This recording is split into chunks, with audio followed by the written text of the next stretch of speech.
अस्सलाम वालेकुम all the inspired hustlers. आज हमारे पॉडकास्ट की सेकंड एपिसोड है और आज नए साल की भी शुरुआत है। सबको नया साल बहुत बहुत मुबारक हो। कोशिश यही होगी कि इस साल हमने जितनी गलतियां पिछले साल की हैं वो ना करें। इस साल अपने आप को फाइनेंशियली स्टेबल करें और जितनी भी हमने हसलिंग करनी है, जिन जिन चीज़ों में करनी है, उनके अंदर हम अपने आप को कामयाब करें। तो जो हसलिंग हम लोग यहाँ पे कर रहे हैं, हम सब बैठ के, वो है क्रिप्टो के अंदर, स्पॉट ट्रेडिंग के अंदर। तो अगर आपको प्यार मोहब्बत के बारे में कुछ जानना है तो this is not the channel that you should follow. अगर आपने क्रिप्टो के अंदर कुछ जानना है तो you should definitely follow us, subscribe us. और आगाज करते हैं जहां पे मैंने गलतियों की बात की है। क्रिप्टो में सब हर बंदा गलती करता है, कोई ऐसा बंदा मुझे आज तक नहीं मिला जिसने कभी गलती ना की हो। हम लोग जितने भी एक्सपर्ट बन जाएं, हम लोगों ने अपनी गलतियों से सीखा है। तो ये बहुत इंपॉर्टेंट है कि यार हम सारे जो आपके सामने बैठे हुए हैं, हम अपनी गलतियों के बारे में बताएं कि हमने गलतियां कौन कौन सी की हैं क्रिप्टो के अंदर और कैसे आप हमारी गलतियों से सीख सकते हो ताकि आप भी कल कोई गलतियां मत करो। सबसे पहले स्टार्ट करते हैं असैसिन से और पूछते हैं असैसिन ने कौन कौन सी गलतियां की हैं क्रिप्टो में और कैसे बाकी लोग इनकी गलतियों से सीख सकते हैं। हेलो अस्सलाम वालेकुम guys. Firstly happy New year सबको। गलतियों की बात करते हैं। खैर, हर कोई इंसान है, हर कोई गलतियां करता है, चाहे वो कोई बिजनेस हो, ट्रेडिंग हो या प्यार हो। हर कोई गलती ज़रूर करता है ज़िंदगी में। क्रिप्टो में मेरी गलती ये थी कि जब मैंने क्रिप्टो में एंट्री ली थी, जब मैंने क्रिप्टो ट्रेडिंग स्टार्ट की थी, आई वुडंट से कि वो ट्रेडिंग थी क्योंकि मैं एक्सपर्ट तब तब नहीं था। हर किसी की तरह मेरी भी ये मेंटालिटी थी कि everything goes up and it will never come down.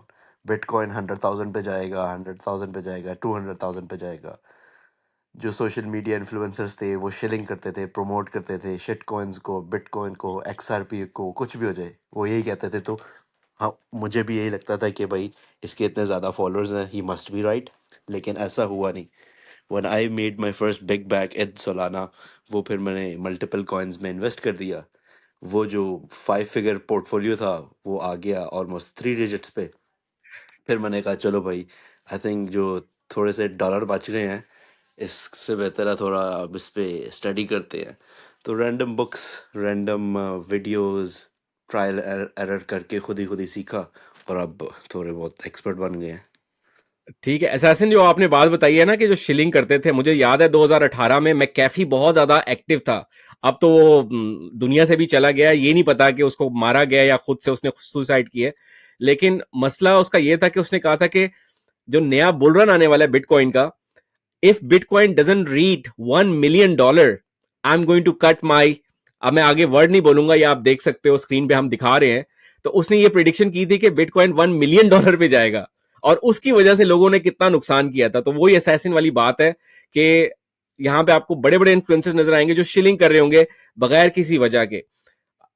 Shilling की जहां तक बात आती है, असैसिन आपने किसी ऐसे प्रोजेक्ट में पैसा लगाया था जो कोई शिल कर रहा हो और आपने पैसे लूज कर दिए उसमें? शिलिंग में तो मैं अब भी पैसा लगाता हूँ। उसमें कोई मसला नहीं है क्योंकि अगेन, शिलिंग का मतलब ये नहीं कि आप कोई भी शिट कॉइन कर लें। लोग बिटकॉइन को शिल करते हैं, लोग मैटिक को करते हैं, अगेन वो लोग एक्सआरपी को करते हैं। बट अगेन, हमारा हमारा काम ये है कि हम अपनी रिसर्च करें, किसी की बात सुन के ना करें। तो शिलिंग हाँ, एवरी नाउ एंड देन जो कूकॉइन पे थोड़े होते थे लो कैप टोकन्स, यानी उनके $500,000 भी मार्केट कैप नहीं होता था। तो उसमें थोड़े बहुत पैसे डाले, वो बन गए, 5-10x कर जाता था एक दिन में। कभी रग पुल हो जाता था, जीरो पे भी चला जाता था। तो it's at the end of the day, it's all part of the game. गलती नहीं करेंगे तो सीखेंगे नहीं। किसी और की गलतियों से सीख ले तो बेहतर है, नहीं तो आप खुद गलती करेंगे तो इवन बेटर। अच्छा, आपने एक बड़ा अच्छा वर्ड यूज किया, रग पुल का। अक्सर लोग जो हमें पहली दफा सुन रहे हैं या जो क्रिप्टो में नए नए आ रहे हैं, उनको रग पुल का नहीं पता वो क्या होता है। तो रग पुल की एक वीडियो है जो हम यहाँ पे साइड पे लगा रहे हैं। ये दो लोग जो है आपस में ट्रेडिंग कर रहे हैं और वो ये जो आपका कंटेंट क्रिएटर है वो शिलिंग कर रहा है कि ये क्रिप्टो ऊपर जा रहा है, ऊपर जा रहा है, और उसकी आंखों के सामने जो है पूरा का पूरा क्रिप्टो जो है वो उसकी जिसमें उसने इन्वेस्टमेंट की है वो सारी उसकी प्राइस जो है नीचे गिर जाती है। और इसका आप रिएक्शन देख सकते हो क्या होता है। इस चीज को रग पुल कहते हैं कि आपने ऐसे प्रोजेक्ट में पैसे लगाए हैं जिसकी कोई वैल्यू नहीं है, कोई यूटिलिटी नहीं है। आप अन्य वाह अपनी रिसर्च के बगैर किसी की बात सुन के पैसा लगा रहे हो। आपने पैसे लगाए, जैसे ही उस प्रोजेक्ट के जो ऑनर्स होते हैं, जो फाउंडर्स होते हैं, वो सारी अपनी कॉइन्स बेच के निकल जाते हैं, मार्केट से आउट हो जाते हैं। तो अगर आप बैग होल्डर होगे, आपके पास वो कॉइन्स होंगे, आप अपने सारे पैसे लूज कर जाओगे। और इस वीडियो में इसी बंदे ने पूरे के पूरे पैसे अपने लूज कर लिए, इसलिए ये चीख रहा है यहाँ पे। हसन भाई, आप बताएं आपकी जिंदगी में कौन कौन सी मिस्टेक्स हुई हैं क्रिप्टो को लेके। नान भाई है सच तो इतनी ज़्यादा मिस्टेक्स नहीं है, लेकिन सबसे बड़ी मिस्टेक ये है कि पिछली दफ़ा जब बुल रन आया तो सब शेल करते थे कि bitcoin is going to 100K 100K 100K। आप जहाँ जाते थे सर किसी से पूछते थे, कोई बच्चा भी रास्ते में मिलता था आपको कहता था bitcoin is going to 100K। तो बस वो जब इतना मैं तब एक्सपर्ट नहीं था, तो जब चीज़ें सीखनी शुरू की तो फर्स्ट टाइम था मेरा। तो जब सारे लोग कहते थे कि 100K पे जा रहा है 100K पे जा रहा है, तो आपको पता है एक ग्रीड बंदे के अंदर आ जाती है। तो मेरा सबसे बड़ा लेसन मैंने यही सीखा था कि side by side always keep booking profit. के सबसे बड़ी चीज़ ये है कि आप प्रॉफिट बुक कर रहे हो, क्योंकि प्रॉफिट तब तक प्रॉफिट नहीं है जब तक आप उसको बुक नहीं कर लेते। और यही मुझे लगता है सबसे बड़ी जो गाइड है जो अगले कुछ सालों में लोगों के काम आने वाली है। बिल्कुल, मैं टोटली एग्री करूंगा, और मैं अपनी भी स्टोरी साथ साथ बता देता हूं कि 2018-19 में मैं जब क्रिप्टो में आया था, इन इन्फ्लुएंसर्स को सुन के आया था। और मैं बड़ी सबसे पहले मैंने 2012 में बिटकॉइन के बारे में सुना था, जब वो $5 से $10 के करीब था। मेरा एक दोस्त होता था मलेशिया में, तो वहां से उसको पता चला था, कहता नान यार तेरे पास $100 ना इसमें लगा दे। मैंने कहा यार बकवास कर रहा है, क्यों मैं अपने $100 जाया करूं, काश उस वक्त मैंने $100 के बिटकॉइन खरीद लिए होते, तो आज मैं कहां से कहां पे होता। खैर ये गलती थी, एक जो मेजर गलती थी 2012 में मुझे पता चला, मैंने नहीं किया। उसके बाद जब मैं अमेरिका में 2016-17 में आया हूं, तब भी मेरे से गलती होगी कि उस वक्त बिटकॉइन 2500 पे चला गया था, 2500। आप प्राइस पे जाके चेक कर सकते हो। उस वक्त भी मैंने, मेरे सामने है, मुझे पता चल रहा है ऊपर जा रहा है, मैंने नहीं लिया। तो जब तक वो 18,000 का बुल रन बिटकॉइन का नहीं आया ना, जब वो पहली दफा ऊपर गया, तब तक हर कोई सोया हुआ था, इंक्लूडिंग माई सेल्फ। लेकिन उसके बाद 18,000 के करीब जिस जिसने पैसे लगाए थे, उसको बहुत ज्यादा नुकसान हुआ है, क्योंकि किसी को पता नहीं था कि यार प्रॉफिट बुक करने हैं। As Hasan is saying, crypto में अगर आप 5% का प्रॉफिट बना रहे हो, 10% का बना रहे हो, 20% का बना रहे हो, प्रॉफिट इज प्रॉफिट, ठीक है। At the end of the day अगर आप बना रहे हो, अपने प्रॉफिट को कैश आउट करो, उसको मत रखो, लालच में मत आओ कि यार ये और ऊपर जाएगा मैं अपने पैसे बनाऊंगा। जिस तरह अभी हमारा एक सिग्नल था, एसएसिन ने दिया था सिग्नल SUI का, तो SUI पे मैंने तकरीबन $1,000 लगाए थे, और वो $1,700 विद इन अ मंथ हो गए थे। एसएसिन ऐसे ही है ना, वो अभी 100% पे जा रहा है, हाँ, वो 2x कर गया हुआ है। 2x कर गया हुआ है। तो जब वो $1,700 के करीब पहुंचा, तो मैंने क्या किया, मैंने $700 जो थे वो प्रॉफिट मैंने अपने बुक कर लिए, जो मेरा प्रॉफिट था। $1,000 जो मैंने इनिशियली इन्वेस्ट किए थे वो मैंने रखे हुए हैं कि मजीद वो बुल में जाएगा तो मैं अपना प्रॉफिट निकालूंगा।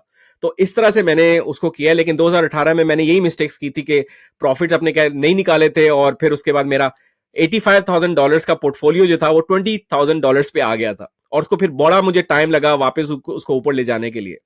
सो these are some of the mistakes. Over to you Jain, आपने कौन कौन सी मिस्टेक्स की अब तक, और if you want to share them. तो क्रिप्टो को लेके मैंने बहुत ही बिगनर मिस्टेक्स की थी, क्योंकि जब क्रिप्टो करेंसी का एक एटमॉस्फेयर आया था और बात हर जगह हो रही थी, तो that was the first time कि मैंने इन्वेस्टमेंट शुरू की थी। उससे पहले ना मैंने कभी स्टॉक्स में ना किसी और चीज़ में इन्वेस्टमेंट की थी, तो वही एक आइडिया था कि भाई it's only going to go up, बस इसमें पैसे लगाते रहो, ऊपर जाता रहेगा ऊपर जाता रहेगा। तो मैंने काफ़ी डिफरेंट कॉइन्स में इन्वेस्ट करा, और क्योंकि एज अ बिगनर था तो कोई उसमें रिसर्च वगैरह नहीं की। एंड जब वो बेयर मार्केट शुरू हुई तो फिर क्या कहते हैं, पता चला कि okay fear and greed index जो होता है उसको सीरियसली लेना चाहिए, although it's a really simple indicator. But बाकी में जब बाकी सब फेयरफुल हो तो that's the time when you get into the market, and फिर जब सब ग्रीड दिखा रहे हो तो that's the time to exit. तो अब मैं इसको बड़ा केयरफुली मॉनिटर करता हूँ और कोशिश करता हूँ to trade with fundamentals and not emotions. बहुत प्यारी बात की है जो इंडिकेटर आपने बताया ना, फेयर एंड ग्रीड इंडेक्स। लोग इसको समझते हैं कि ये बड़ा सिंपल सा है, कोई इसका फायदा नहीं है, लेकिन इससे मैंने आज तक जितने डिसीजंस लिए सारे ठीक लिए। 2-3 दिन पहले भी मैंने इसके ऊपर एक वीडियो बनाई थी, और मैंने कहा था कि लोगों की लालच और ग्रीड जो है अरूज पे पहुंची हुई है, और मार्केट पुल बैक करेगी। आपने देखे अगले दिन ही मार्केट ने पुल बैक किया, थोड़ा बहुत पुल बैक किया, ठीक है। अभी भी ग्रीड के लेवल्स बहुत ज्यादा हाई हैं। So definitely you need to check all the indicators. और किसी को पता है कि ये जो greed fear and greed index है, ये क्रिप्टो के अंदर ही है या स्टॉक मार्केट के अंदर भी आप इसको देख सकते हो? What do you guys think? Market में ट्रेडिंग व्यू पे जब मैं चार्टिंग करता हूँ ना, तो वहाँ पे एक सिग्नल, आई मीन इंडिकेटर ज़रूर होता है, हाई बाय हाई सेल का, कि लोग अभी बाइंग कर रहे हैं या अभी बाय का टाइम है कि नहीं। तो something like that in that run ज़रूर है। सही है। हसन, हैव हाँ यू सीन उस ये एनीथिंग? ये इसका इस तरह का इंडिकेटर रहता है, हाई बाय हाई सेल, लेकिन इस तरह का मैंने कोई स्पेसिफिक ग्रीड एंड इसका इंडिकेटर नहीं देखा मैंने अभी तक इन स्टॉक्स। ठीक है, मैंने इस आपने पे देखा है? रिसर्च की थी। मैंने इस पे रिसर्च की थी और मैंने देखा था कि ये इंडिकेटर सिर्फ क्रिप्टो के लिए अवेलेबल है, ये स्टॉक मार्केट के लिए अवेलेबल नहीं है। क्योंकि क्रिप्टो के अंदर आपके पास बहुत ज्यादा डेटा है, आपके पास सोशल मीडिया का डेटा है। सोशल मीडिया का जो डेटा आप लिखते हो कि यार मैं डरा हुआ हूं, यार मैं इसको ले लूंगा, तो उससे आपका एनएलपी एनालिसिस हो रहा होता है, आपके टेक्स्ट का एनालिसिस हो रहा होता है, और एनालिसिस की बेस के ऊपर ये इंडिकेटर बनाते हैं। और इसमें सिर्फ आपके टेक्स्ट डेटा नहीं होता, इसमें आपका एक्सचेंज का डेटा होता है कि एक्सचेंज के ऊपर कितना इस वक्त बिटकॉइन आ रहा है, वहां से कितना बिटकॉइन जा रहा है। वेल की एक्टिविटीज मॉनिटर कर रहे होते हैं कि कितने वेल्स खरीद रहे हैं, कितने वेल्स उसको डंप कर रहे हैं। So there so many indicators, उसको मिला के आपका फेयर एंड ग्रीड इंडेक्स बनता है। So it's very important for everybody to know कि fear and index, green index आप कैसे इस्तेमाल कर सकते हो। और अभी फेयर एंड ग्रीन इंडेक्स ये चार्ट में मैं आपको दिखा रहा हूं कि क्या चल रहा है, इसका लेवल क्या चल रहा है। पिछले 3 महीने में भी आप देख सकते हो और पिछले 1 साल में भी देख सकते हो। नुमान, आप रह गए हो, आपने अपनी मिस्टेक्स नहीं बताई, क्रिप्टो में क्या गलतियां की आपने। नान भाई, मैंने जो मिस्टेक की थी ना, मेरे पास $100 थे और मैं एक सिग्नल को फॉलो किया था। उसमें जो है मैंने 100 के 100 ही लगा दिए थे। वो डीसीए लेवल पे आया, मेरे पास अब पैसे ही ना हो। तो बस वही मेरी ये गलती थी। उसके बाद मैं अब सुधर गया हूँ और मैं हसन भाई को कहूंगा कि अगर एक बंदे के पास $500 हो तो वो कैसे डिवर्सिफाई करे। तो ये डिवर्सिफिकेशन ना बहुत कमाल की चीज है, अगर कोई बंदा इनिशियली मतलब शुरू में सीख लेता है तो। नहीं नहीं अदनान भाई, ये वाकई सबसे इंपॉर्टेंट चीज़ है, मतलब कि आप एक तो रिस्क मैनेज कर रहे हो और सबसे बड़ी चीज़ है आप डाइवर्सिफाई करें। मतलब कि कुछ लोग होते हैं जिनको शौक होता है, अब वो पर्सनैलिटी टाइप है कि आप किस तरह के बंदे हैं, आपके अंदर पेशेंस लेवल क्या है, वो उस पर डिपेंड करता है। सपोज अगर कोई बहुत ही इम्पेशेंट बंदा होगा तो वो स्कैल्प और डे ट्रेड पे स्टिक रहेगा। कोई उससे थोड़ा ज़्यादा मॉडरेट लेवल का जिसके पास पेशेंस लेवल होगा या हाई टाइप होगा तो वो जो स्विंग भी है लॉन्ग टर्म ट्रेड भी ले सकते हैं।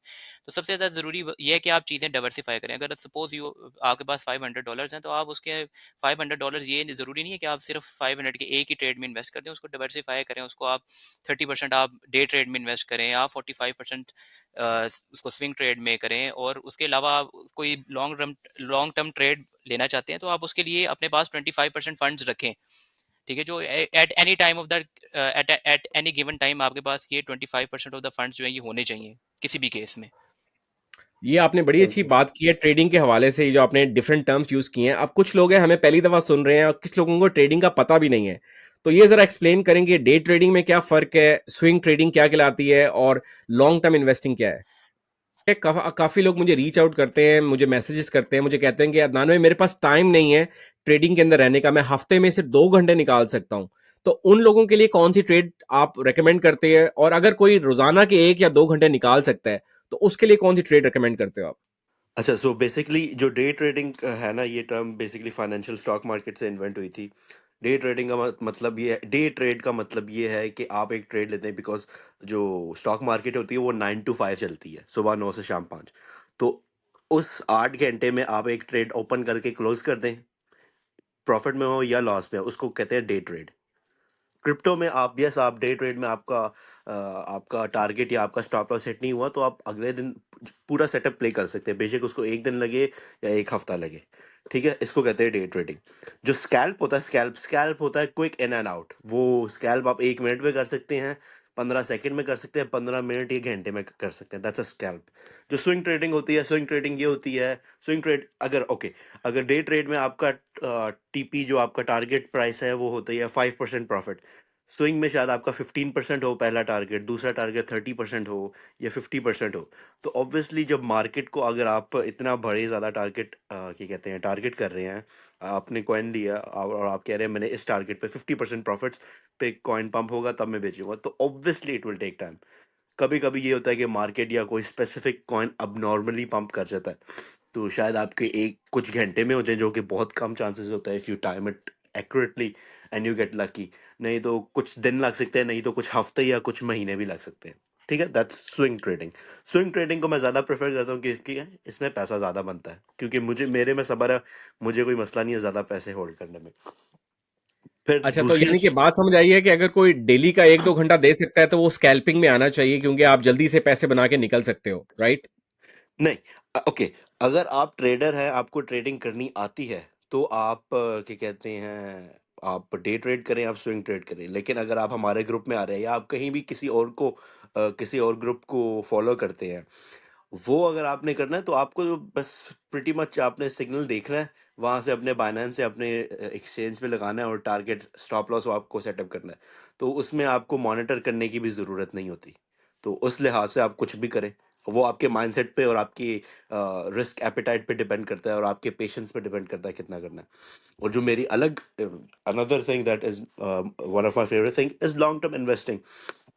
अब आप सोचिए, जिसने क्रिप्टो में जैसे आपने क्या कहते हैं $10 का ले लिया होता, ठीक है, आपने शुरू में कहा था आप कहाँ होते, वो $10 आपका 100 या $1000 बना होता, 99% श्योर आपने तभी बेच दिया होता।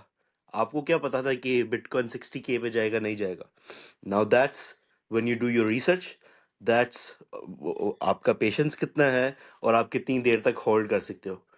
अब ऐसे ही जो आप किसी भी कंपनीज में देख लें, अगर जब टेस्ला स्टार्ट हुई थी, जब अमेजोन का स्टॉक क्या कहते हैं कुछ डॉलर्स में भी नहीं था, बहुत सस्ता था। ऑब्वियसली जब जिन लोगों ने तब इन्वेस्ट किया होगा और जो अभी तक होल्ड कर रहे हैं, उनका सही पैसा बना है। सो इन्वेस्टर्स जो होते हैं ना, वो सबसे ज़्यादा पैसा वो बनाते हैं। अब इन्वेस्टिंग में अगेन आप नए प्रोजेक्ट में करें या कोई पुराने प्रोजेक्ट में इन्वेस्ट करें, लेकिन इन्वेस्ट करने से पहले आपको मल्टीपल चीज़ें देखनी होती है कि कौन क्या काम कर रहा है। अब कोई कॉइन पेमेंट मेथड में कर रहा है, पेमेंट मेथड में पेपाल से आपको यूएसडी भेज देता हूँ, नहीं तो लाइट कॉइन से भी मैं आपको पेमेंट कर सकता हूँ, बिटकॉइन से भी कर सकता हूँ, मैं डॉज कॉइन से भी कर सकता हूँ। Anything that can be converted and bought back to your bank, वो पेमेंट कर सकता है। तो मैं उसमें क्यों करूँ, व्हाट्स यूनिक अबाउट इट। उसकी टीम क्या कर रही है, जैसे अदनान भाई ने काफ़ी वीडियोस बनाए हैं कि आप लिंक्डइन से आप उसके देख सकते हैं। अगर कोई बंदे ने प्रोजेक्ट स्टार्ट किया है, उसका पुराना एक्सपीरियंस क्या है, क्या वो अभी इकरा यूनिवर्सिटी से ग्रेजुएट करके तो नहीं कर रहा, उस पर तो नहीं आप इन्वेस्ट करना चाहेंगे ना। सेकेंडली उनके कंपेटिटर्स कौन है। अगर आपका कंपेटिटर सोलाना है और आप सेम काम कर रहे हैं and there is nothing unique about your project, I would rather buy a $200 coin Solana than I rather invest in you. Because मुझ ऑब्वियसली आपके साथ मेरा क्या कहते हैं रिवॉर्ड ज़्यादा है कि अगर आपका कॉइन $1 से $200 पे चला जाएगा, मेरा प्रॉफिट 200 टाइम्स होगा। लेकिन सोलाना 200 से 300 पे जाएगा, मेरा सिर्फ 50% प्रॉफिट होगा, लेकिन मुझे पता है ये टीम अच्छी है। तो इसलिए आपको इन्वेस्टिंग करनी है। लॉन्ग टर्म इन्वेस्टिंग आप 6 महीने तक हो सकता है, 1 साल तक, 2 साल तक हो सकता है। But again at the end of the day there is nothing defined in crypto. क्या पता अगला बुल रन जो 69 के हाई है, शायद अगले महीने आ जाए, शायद 2 साल लग जाए, शायद 3 साल लग जाए। You can not predict it, because अब ईटीएफ आ रहा है, अब क्या कहते हैं यूएस इलेक्शंस हैं, उसके अलावा क्या कहते हैं काफ़ी काफ़ी कैटलिस्ट है। At the end of the day ये कैटलिस्ट है, पंप या डंप तो होना ही होना है, ऊपर मार्केट जाएगी नीचे जाएगी। सो ये चीज़ें सिर्फ कैटलिस्ट हैं। ये न्यूज़ ख़त्म होगी तो कोई और आ जाएगी, कोई और आएगी तो उसके बाद कोई और आ जाएगी। तो ये चीज़ें होती हैं scalping, day trade, swing trade and long term investing. चलें, thank you for explaining it in detail. हम अब सबको समझ आ गई होगी कि यार हमारे जो डिस्कॉर्ड के अंदर हम डिफरेंट टाइप्स ऑफ ट्रेडिंग के सिग्नल्स दे रहे होते हैं, उसमें डे ट्रेडिंग के भी हैं, स्विंग ट्रेडिंग के भी हैं, लॉन्ग टर्म के भी हैं। तो पर्सनली मैंने लॉन्ग टर्म के लिए काफ़ी इस वक्त क्रिप्टो होल्ड किए हुए हैं। ऑफकोर्स उसको जानने के लिए आपको डिस्कॉर्ड ज्वाइन करना पड़ेगा, लेकिन चूंकि आप हमारी ये पॉडकास्ट सुन रहे हो तो मैं एक आध आपको कॉइन बता देता हूँ जो मैंने लॉन्ग टर्म के लिए रखा हुआ है, और वो है मेरा फेवरेट थॉर्न चेन। अगर आप मुझे काफी अर्से से फॉलो कर रहे हैं तो आप जानते होंगे कि डिसेंट्रलाइज एक्सचेंज का ये टोकन है थॉर्न चेन RUNE, और इसको मैंने बहुत ज्यादा डॉलर कॉस्ट एवरेज किया हुआ है। बस इसके पंप होने का वेट है। जिस दिन ये पंप होगा उस दिन अदनान साहब आपको जो है आसमानों पे नजर आएंगे। जब तक पंप नहीं होगा हम उस पे वेट कर रहे होंगे। जैन पॉडकास्ट तो आपने कंटिन्यू होगा ना अदनान भाई, पता क्या चला। चीज? पॉडकास्ट तो कंटिन्यू होगा ना उसके पंप होने के बाद। पॉडकास्ट इंशाल्लाह रहेगा, क्योंकि मेरी और मेरे कंटेंट की है कि मैं जिस चीज में हाथ डालता हूं उसमें मैं कंसिस्टेंट रहता हूं। ये नहीं कि मैंने डाला उसको छोड़ दिया। तो इंशाल्लाह आपको ये कंटेंट मिलता रहेगा। आपने सिर्फ ये करना है कि क्वेश्चंस में अपने नीचे क्वेश्चंस जरूर करने हैं, ताकि हमें पता चलता रहे कि आपको हमारी बातों की समझ आ रही है। हम कोई जरूरत से ज्यादा ऐसे टेक्निकल टर्म्स इस्तेमाल नहीं कर रहे कि आपको समझ ना आ सकती हो। तो जैन आपका और कोई सवाल था इसमें जो आपने एजेंडा में मेंशन किया था? जी, मेरा यही सवाल था कि जैसे हमने अभी ट्रेडिंग की काफ़ी बात की है, जिसमें हमने डिफरेंट टाइप्स ऑफ ट्रेड की बात की है, तो इसमें हर ट्रेड के साथ एक अपना रिस्क और रिवॉर्ड आता होगा। अब हम देखते हैं कि क्रिप्टो मार्केट काफ़ी वॉलेटाइल है, तो हाउ इज़ इट के लॉन्ग टर्म अगर कोई बंदा इन्वेस्ट करना चाहे तो हाउ इज इट कि वो अपना रिस्क मिनिमाइज कर पाए? Okay, risk again long term investing में अगेन अगर आप कर रहे हैं तो आपकी तीन मेंटालिटीज पॉसिबिलिटी होती है। आप या आप लो रिस्क हैं, या आपने मीडियम रिस्क रखना है, या आपने हाई रिस्क रखना है। ठीक है, मेरे लिए I am a high risk player, I don't care.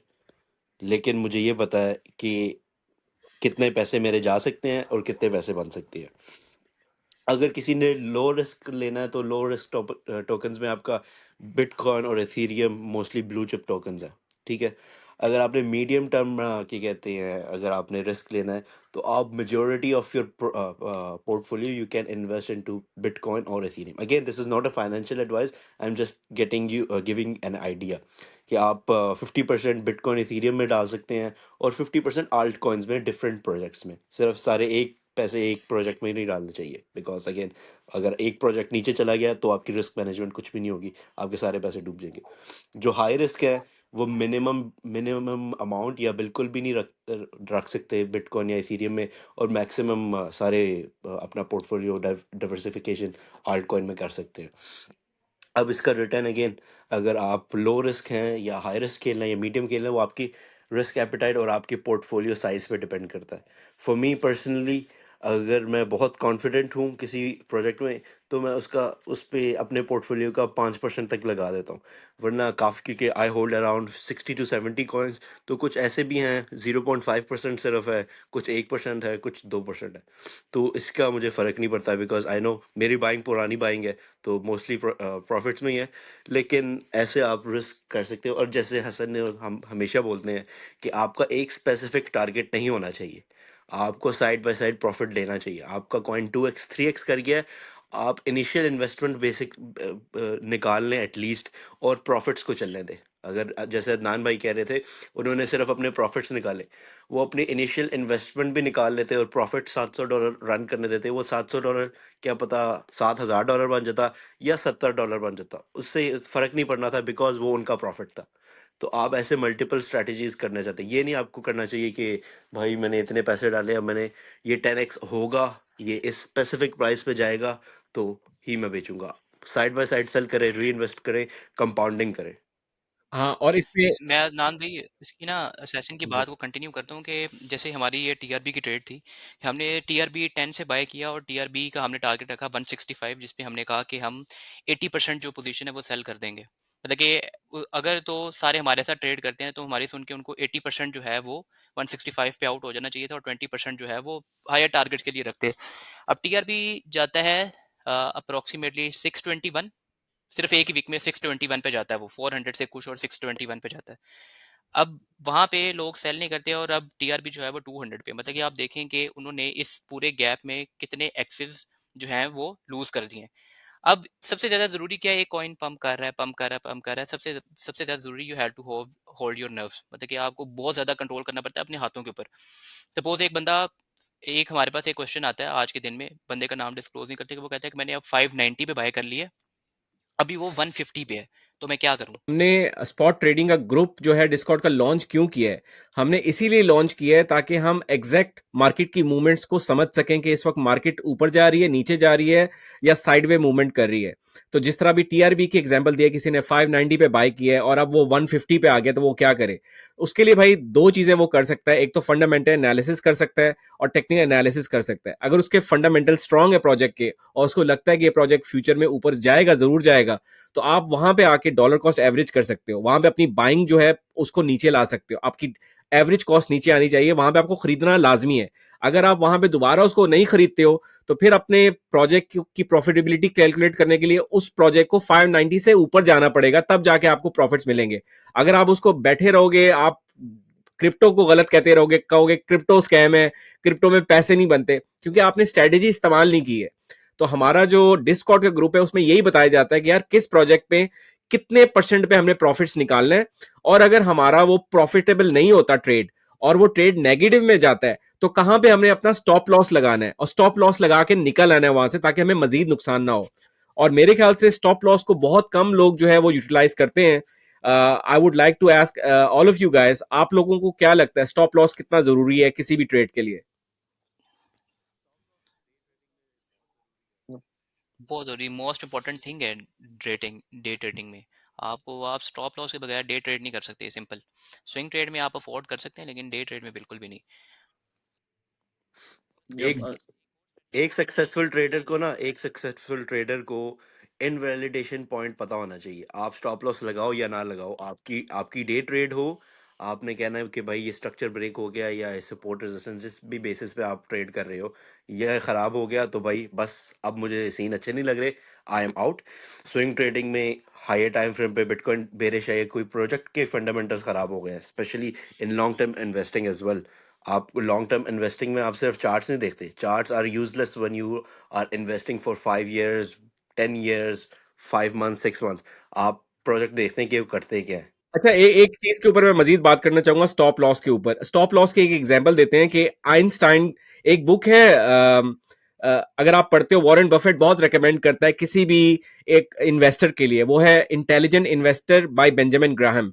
और ये मैं बहुत लोगों को बता चुका हूं, अगर आपने स्टॉक मार्केट सीखना है, आपने लोगों का माइंडसेट सीखना है, तो इस बुक को लाजमी पढ़ो, आपको बहुत कुछ इससे सीखने को मिलेगा।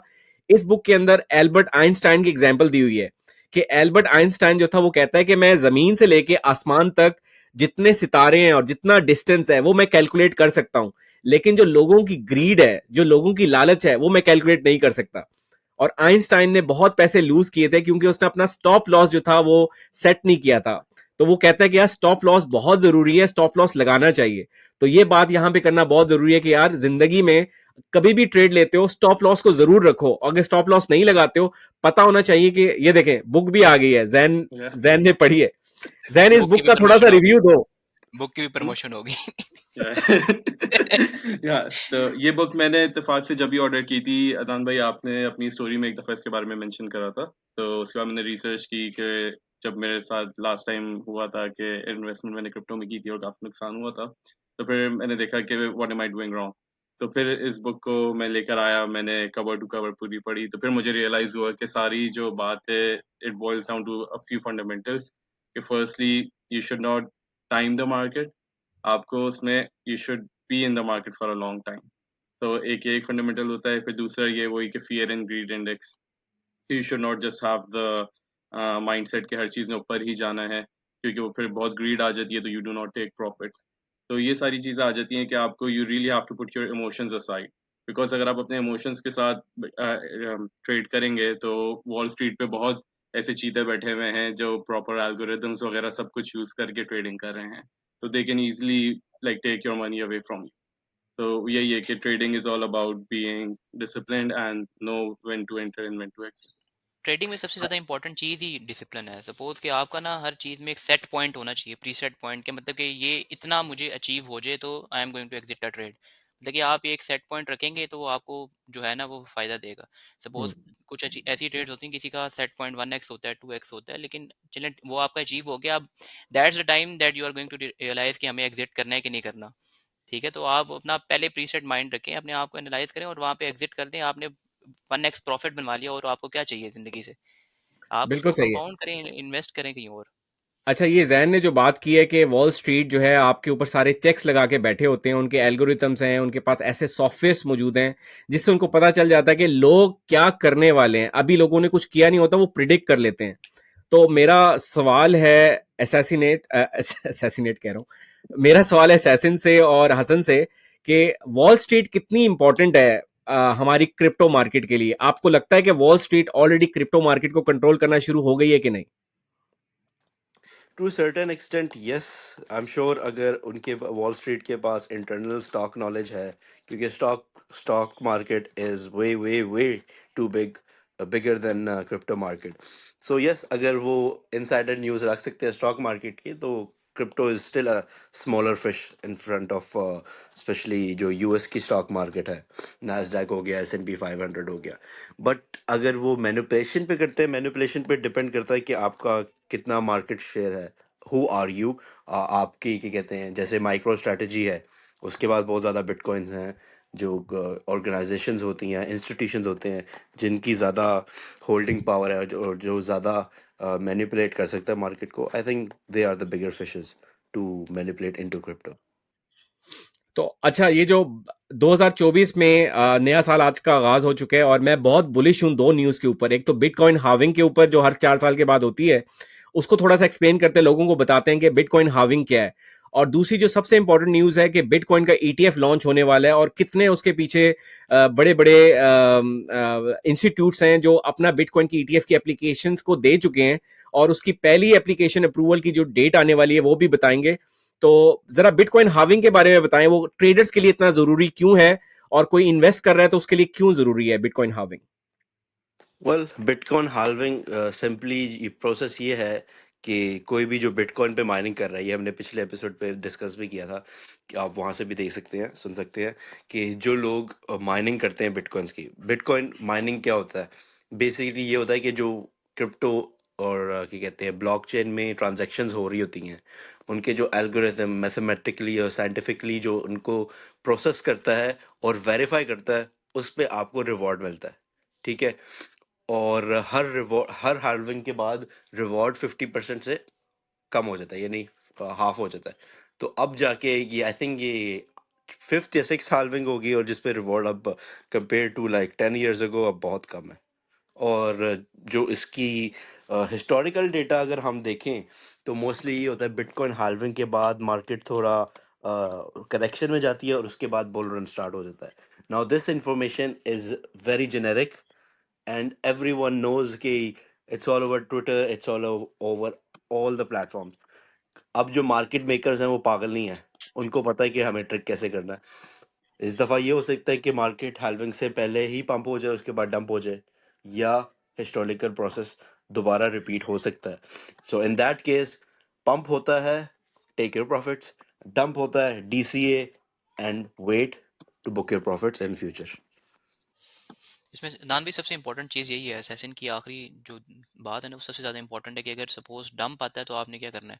मतलब कि जो सपोज मैं अगर एक बड़ा प्लेयर हूँ मार्केट में और मैं चाहता हूँ कि मैं दुनिया कंट्रोल करूँ, तो मैं ये कहूँगा कि ना कि जितने जो न्यू इन्वेस्टर है उसको मैं कितना फियर कर दूँ कि वो मार्केट में दोबारा एंट्री ना ले। ठीक है, यही है। तो सबसे ज़्यादा ज़रूरी यही है कि इन केस अगर तो हम डंप देखते हैं तो we are going to DCA. ठीक है, अगर तो इन केस वी हम पंप देखते हैं तो हम वहाँ पे प्रॉफिट बुक करेंगे, and we will invest in other projects. हम देखेंगे उस वक्त एनालाइज करके कि मार्केट का क्या स्ट्रक्चर है, तो उसको एनालाइज करके we will invest in other projects. ये दोनों बहुत अच्छी बातें की हैं, तो मैं इसको जरा पॉइंट ऑफ व्यू से बात करना चाहूंगा। जो हमारे फॉलोअर्स हैं जो सारी जगहों पे मुझे फॉलो करते हैं, कहते हैं कि यार मार्केट अगर डंप होती है तो उस वक्त क्या करें, मार्केट पंप होती है तो क्या करें। देखिए, दो चीजें मार्केट में हो सकती, बल्कि तीन चीजें मार्केट में हो सकती हैं। या तो मार्केट ऊपर जाएगी, ऊपर जाती है तो प्रॉफिट्स लें, सिंपल एज दैट। मार्केट नीचे जाती है तो डॉलर कॉस्ट एवरेज करें। ठीक है, जो आपके फंडामेंटली स्ट्रांग प्रोजेक्ट्स हैं उनको दोबारा खरीद लें ताकि आपके एवरेज कॉस्ट नीचे आ जाए। और अगर मार्केट साइडवेव की मूवमेंट करती है तो उस साइडवेव मूवमेंट के अंदर स्कैल्पिंग के जरिए से आप पैसे बना सकते हैं। तो मार्केट में हर वक्त कोई ना कोई अपॉर्चुनिटी होती है। बुलिश ट्रेंड बन रहा हो तब भी अपॉर्चुनिटी है, बेरिश ट्रेंड बन रहा हो तब भी अपॉर्चुनिटी है, साइडवेज पे मार्केट चल रही हो तब भी अपॉर्चुनिटी है। Do you agree with that assassin और not? Yes, absolutely. Crypto market never sleeps. There's always opportunity. Every day there's an opportunity. You just have to avail it. आपको टाइम करना पड़ेगा, आपको सीखना पड़ेगा। और अगेन, जैसे हमने अभी कहा है कि मार्केट हाल्विंग के बाद ऊपर भी जा सकती है, मार्केट नीचे भी जा सकती है। देयर इज अ लॉ, मैं शायद किसी को पता हो, नहीं तो आप इस पे ज़रूर स्टडी करें, Murphy's law. If anything can go wrong, it will go wrong, so you should always be prepared.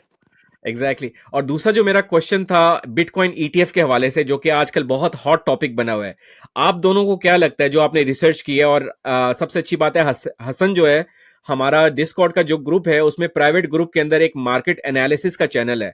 तो हसन भी वहां पे मार्केट एनालिसिस बहुत अच्छा कर रहा होता है, और असैसिन भी मार्केट एनालिसिस कर रहे होते हैं। तो हसन, आपने जितने भी एनालिसिस किए हैं, आपको अपने एनालिसिस से क्या लगता है, बिटकॉइन का ईटीएफ अप्रूव होने वाला है जनवरी में कि नहीं होने वाला?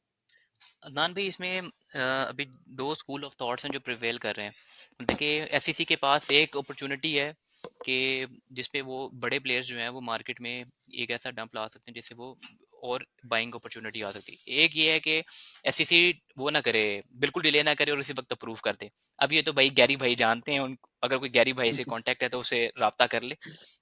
लेकिन हम यही है कि हम इम्प्लाई यही करेंगे कि हम ETF के नैरेटिव से जितना फायदा उठा सकते हैं हम करें। अल्टीमेटली तो बुलिश इवेंट जो हाफिंग है उसे हम कैश आउट करने ही वाले हैं ये सब कुछ।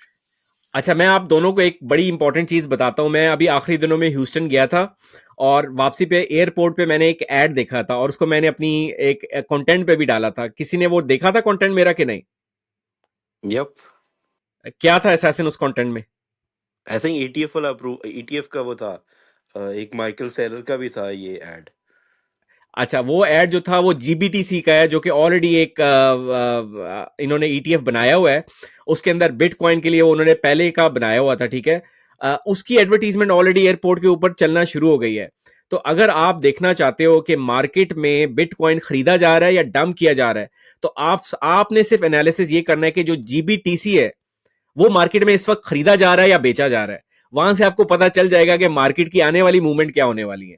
तो ये रिसर्च आप लोगों ने लाजमी करनी है। आपको हमने ये प्लेट में रख के इंफॉर्मेशन नहीं देनी। हम चाहते हैं कि आप भी थोड़ा बहुत उसके ऊपर एफर्ट करें। मार्केट की वेल्स की मूवमेंट्स, मार्केट्स इस वक्त डंप करने के चक्रों में है या बाय करने के चक्रों में है। और जिस तरह हसन ने कहा है, दो चीजें हो सकती हैं। तो या तो आपके ऊपर मार्केट डंप कर दी जाएगी या ईटीएफ अप्रूव कर दिया जाएगा। तो दोनों सिचुएशन में आपको तैयार होना चाहिए कि यार मैं अपनी पोजीशनिंग कैसे कर रहा हूं अपने पोर्टफोलियो की। तो भाई मैं तो प्रॉफिट जहां पे मैंने लेने थे मैं तो पर्सनली वहां पे ले चुका हूं। और जो मेरे लॉन्ग टर्म के प्रोजेक्ट्स हैं, अगर मार्केट डंप होती है तो मैं उनके अंदर डॉलर कॉस्ट एवरेज करके उनको मजीद खरीदने की गुंजाइश रखता हूं। तो अब आप लोगों ने बताना है कि आप लोग इसके लिए क्या कर रहे हो। कमेंट्स में जरूर बताइएगा ताकि हमें पता चल सके कि आप लोगों का क्या माइंडसेट है, आप लोगों को क्या समझ आई है, और उसी हिसाब से हम अगली पॉडकास्ट को बना सके। नान भी सबसे इंपॉर्टेंट चीज़ इसमें आखिरी में मैं यही कहूँगा कि अगर तो इन केस डंप आता है तो जो भी न्यू जो प्लेयर जो एंटर कर रहा है मार्केट को, तो वो मार्केट से जाए ना, डरे ना। तो कुछ नहीं होता अगर आप डाइवर्सिफाई नहीं कर सकते, आप डीसीए नहीं करते, तो आप उसी एंट्री को होल्ड कर लें। लेकिन अभी मार्केट को छोड़ के ना जाइए। आप छोड़ के जाएंगे, आप फिर आज से 2 साल 1.5 साल बाद आएंगे और फिर आप हाई बाय कर रहे होंगे। तो अभी ये जो टाइम है ये आपका जो है, ये आप थोड़ा सा पेशेंस लेवल अपना हाई कर लें और होल्ड करके रखें। इंशाल्लाह पेशेंस विल बी रिवॉर्डेड, जो हम हर अपनी स्विंग ट्रेड के साथ लिख लेते हैं। तो वो इसीलिए होता है। बिल्कुल। तो अगर किसी ने अभी भी नई नई ट्रेडिंग सीखनी है और जिसने ज्वाइन करना है और पैसे बनाने हैं अपने, क्योंकि 2024 is very important year for the crypto market as a whole. कोई वजह है कि हमने ये पॉडकास्ट अपनी लॉन्च की है और आपके सामने आके अपनी एनालिसिस शेयर कर रहे हैं, अपना एक्सपीरियंस शेयर कर रहे हैं। तो जिसने अभी तक क्रिप्टो के अंदर ट्रेडिंग स्टार्ट नहीं की है, डिस्क्रिप्शन के अंदर हम अपना लिंक दे रहे हैं डिस्कॉर्ड का, हमें आके लाजमी आप लोग ज्वाइन करो और वहां पे बाकी लोगों के साथ कम्युनिकेट करो। अगर आप हमारा पेड ग्रुप ज्वाइन भी नहीं करते, सिर्फ लोगों से बात करना शुरू हो जाओ ताकि आपको आइडिया हो जाए कि यार क्रिप्टो मार्केट किस तरफ जा रही है। आपको कुछ इंडिकेटर्स का पता चल जाएगा, थोड़ी रिसर्च का आपको पता चल जाएगा। वहां पे हमारी फ्री रिसोर्सेज हैं जहां पे जाके आप चेक कर सकते हो, नॉलेज अपना ले सकते हो। तो ये वक्त की जरूरत है नॉलेज लेना, और इसी वजह से हम आपको बार बार बता रहे हैं कि यही टाइम है क्रिप्टो के अंदर एंट्री मारने का, क्योंकि आगे आपको फायदा होगा। अभी भी हम बहुत ज्यादा अर्ली हैं मार्केट से। अभी जो मार्केट में बाबे बैठे हुए, जो इंस्टीट्यूशनल इन्वेस्टर जिसे हम कहते हैं, जो एक एक ट्रेड पे लाख लाख डॉलर लगाते हैं, अभी ये लोग मार्केट के अंदर नहीं आए हैं। जब ये लोग मार्केट के अंदर आएंगे, आप यकीन नहीं कर सकते हो कि मार्केट कहां से कहां जाने वाली है। और इसी बेहतरीन मैसेज के साथ हम अपनी पॉडकास्ट का इख्तिताम करते हैं और एक कोट शेयर करना चाहूंगा आपके साथ कि give a man a fish and you feed him for a day, teach a man to fish and you feed him for a lifetime. हम अपने डिस्कॉर्ड के अंदर आपको फिश दे भी रहे हैं और साथ साथ हम आपको सिखा भी रहे हैं कि फिश को कैच कैसे करना है। तो ये दोनों चीजों के लिए हमारा डिस्कॉर्ड आप लाजमी ज्वाइन करना। इंशाल्लाह अगली एपिसोड में आपके साथ फिर मुलाकात होती है। अपना ख्याल रखिएगा and happy New Year to everyone.